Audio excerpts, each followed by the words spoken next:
বিয়ের জন্য মেয়ে দেখতে গেছি, পছন্দ হইছে। পরের দিন শুনি মেয়ে বয়ফ্রেন্ডের সাথে পালাইছে। দ্বিতীয় মেয়ে দেখতে গেছি, গ্রামে ঢুকতে পারি নাই। মেয়ের বয়ফ্রেন্ড দল বল নিয়া কইল গাড়ি ঘুরাবি নাকি বাংমু। তৃতীয় মেয়ে দেখলাম, বিয়ে প্রায় কনফার্ম, কেনাকাটাও শেষ। বিয়ের আগের দিন মেয়ে ফোন দিয়া কইল বয়ফ্রেন্ডের লগে রাগারাগি করে বিয়েতে হা বলছি, এখন ঝগড়া মিটছে, আমাকে বিয়ে করলে করতে পারেন, তবে আমি চান্স পেলেই বাগবো। চতুর্থ মেয়ের সাথে প্রায় বিয়ে হয়েই গেছে, প্রথম কবুল বলে ফেলেছি। দ্বিতীয়টা বলার আগেই মেয়ের বয়ফ্রেন্ডের অতর্কিত হামলা, লাঠির বাড়ির চুটে গাল অমনেই হা হইয়া আছে, 3 হাত পা ভাঙছে, হাসপাতালে নেওয়ার কেউই ছিল না।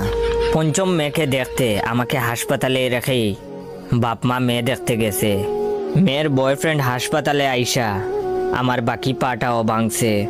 আপনারা আরো অ্যারেঞ্জ ম্যারেজের আশায় বইসা থাকেন, প্রেম কইরেন না।